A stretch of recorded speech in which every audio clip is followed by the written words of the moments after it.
On parlait de rencontres, moi je vous ai vu pour la première fois il y a à peu près 6 ans. Vous étiez justement dans le spectacle des Gargouilles. Et puis j'avais vendu le sujet à mon rédacteur en chef de l'époque, qui était Michel Jeanneret, au matin, en lui disant voilà, c'est la danse escalade. Il me regardait avec des gros yeux.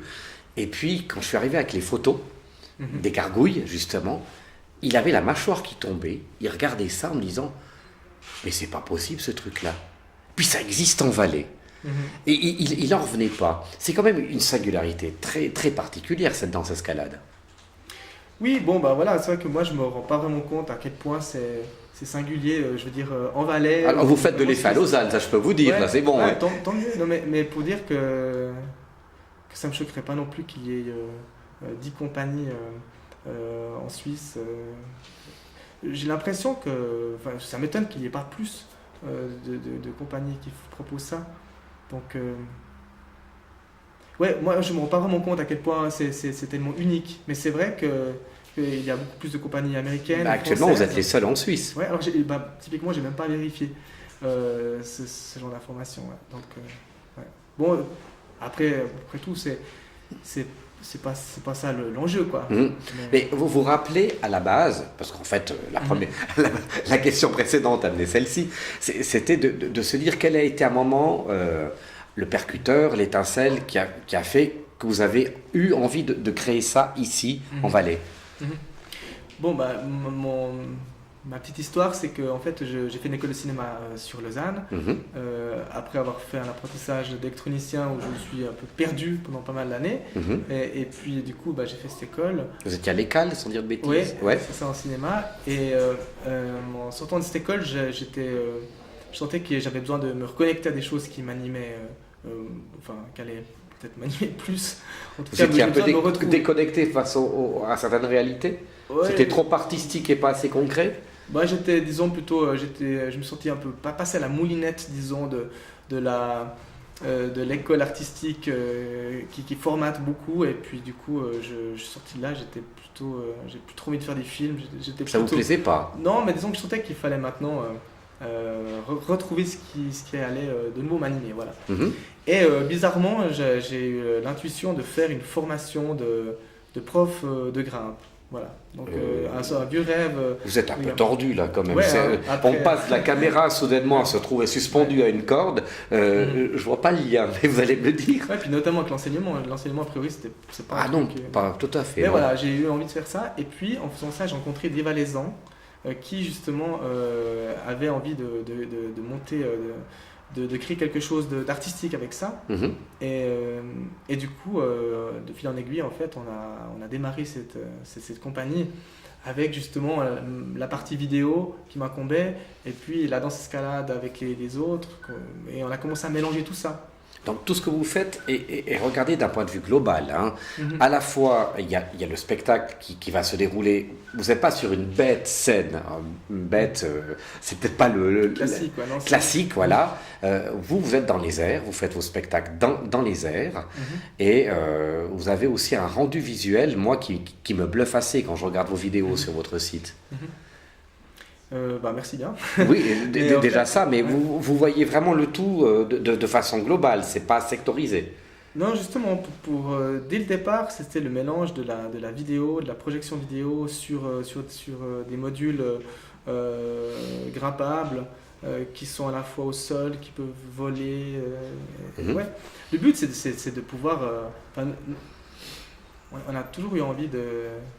Ouais, enfin le fameux vieux rêve d'Icare, la voler, c'est possible en voltige, on peut voler, on peut même voler autour d'une planète qui tourne. Donc voilà, on a créé ça au fond. Et puis ensuite la vidéo, elle vient amener justement toute la dimension du rêve, de l'ambiance qu'on souhaite y mettre. Et puis bon, bah, aujourd'hui, on ne voit pas un seul spectacle sans projection. Il y a 10 ans, c'était un peu moins le cas. Mais là, moi, je pense que Justement, il faut continuer à inventer, réinventer. Mais il y a eu une sacrée évolution dans votre approche esthétique. Vos premiers spectacles, quand on les voit, bon, on parlait de la gargouille avant, mais il y a des choses avec des anges ou des choses comme ça. Vous êtes le long d'une façade, vous exécutez des comment on peut dire ça, des figurines, non, comment on peut dire ça, des chorégraphies. Des chorégraphies, voilà. Et puis, c'est très adapté avec une musique. Et puis, la génération suivante, c'était d'adapter tout ce qui était projection numérique à ce que vous réalisez. Oui, bon, le premier spectacle était déjà un spectacle avec des projections. Donc on avait déjà cet aspect-là.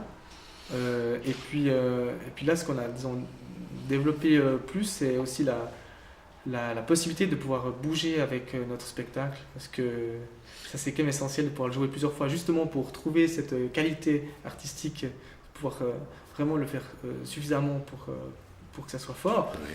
Donc ça, c'était ce qui nous limitait avant, c'est qu'on construisait des choses énormes. Après, plus concret, avant vous étiez abonné à la Belle Usine de Feuilly, oui, parce que ça a une hauteur de combien, la Belle Usine? Alors 18 mètres. 18 mètres, ouais. Voilà.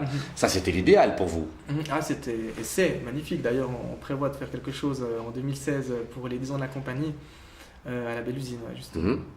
Donc au tout départ, vous aviez conçu un spectacle presque en fonction de ce lieu-là. Oui, on est vraiment les enfants de la Belle Usine, on venait tous de Feuilly et on était rattachés uniquement à ce lieu. Donc pendant les premières années, on était uniquement là-bas. Ce qui nous a limité ensuite, c'était le fait qu'on ne pouvait pas travailler tout le temps, toute l'année. À cause de l'hiver, la saison termine à la Belle Usine.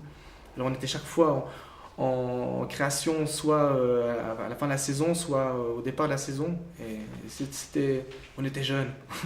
Mais non, mais disons que c'était pas évident de travailler comme ça. Donc votre premier spectacle, c'était un immense arbre, hein, si je dis pas de bêtises. Au départ, c'était une planète. Ouais. Ensuite, cette planète est devenue un arbre, effectivement, dans le deuxième spectacle, 2 ans après. Ouais. Donc c'était d'abord l'Arche de Néo, une sorte de planète. Voilà, et dans le deuxième spectacle, c'était un arbre. Et du coup, autant cette planète que cet arbre ne pouvait pas rentrer n'importe où. C'était ça qui vous limitait. Oui, c'est ça, et c'est surtout qu'on n'avait pas prévu du tout qu'elle puisse être montée, démontée en quelques heures. Ça, c'est des choses qu'on a vite compris. Donc, et vous étiez jeune, comme vous dites. On n'a pas vite compris, on a compris ça en faisant, quoi. Et on a vu que le spectacle, on ne pouvait pas le tourner, au fond. On a eu une chance énorme d'avoir vraiment un grand succès avec ce premier spectacle, alors qu'on n'avait jamais rien fait. Donc commencer par un spectacle d'1h20 comme ça, c'était juste un truc de fou. Puis après, on était un peu frustrés de voir qu'on n'arriverait pas, on n'avait pas le camion qui va avec. Il y a certains endroits, ils ne pouvaient pas arriver. Les techniciens, ouais, c'est ça. C'était pas du tout adaptable dans les théâtres classiques. Et en plus, c'était beaucoup trop de travail de démonter, de remonter. C'est pour ça qu'ensuite on s'est calmé un peu et on s'est dit ok, on va faire des choses beaucoup plus petites, comme les gargouilles, donc des spectacles plutôt très légers, 2 cordes sur une façade, des lumières, des costumes et voilà. Et là, on a réfléchi à d'autres systèmes pour arriver à bouger facilement. Donc c'est là qu'on a construit notre mur qui est à la fois un écran de projection et un mur d'escalade, peint en blanc, sur lequel on a des projections vidéo et des personnages en fluo qui ressortent et qui interagissent du coup. Et ça, c'est un spectacle qu'on a tourné. On a pu partir se promener même en France, là, sur M6, là, montrer... On est y venir, ouais. Mais du coup, voilà, ça a été possible à partir de ce moment-là seulement. Donc là, maintenant, on réfléchit à chaque fois à des solutions techniques qui fonctionnent pour tourner avec, en fait. Je décode ce que vous me dites en message publicitaire. En gros, votre mur projection peut se retrouver dans des structures nettement plus classiques. Ah, tout à fait, partout en fait. Dans tous les théâtres classiques, même petits, on arrive à rentrer notre structure. Ouais. Donc vous pouvez tourner maintenant beaucoup plus facilement qu'à l'époque où vous aviez votre globe ou votre grand arbre. C'est ça, exactement. Ouais. À part si on a un ami grutier dans la salle. Ceci est un autre message publicitaire. Ami grutier qui nous regardait. Si jamais vous voulez être copain avec la compagnie Néo, voilà. On peut faire une magnifique tournée de tous les lacs de Suisse, de France, avec la grue et même la Riviera, toute la Riviera. Là, on peut faire des spectacles avec notre grosse boule qui sort de l'eau, enfin plein de choses magnifiques. Oh, l'étincelle dans le regard là. Là, je vois que c'est un fantasme. On veut le faire aussi, et on va le faire, je pense. Ouais.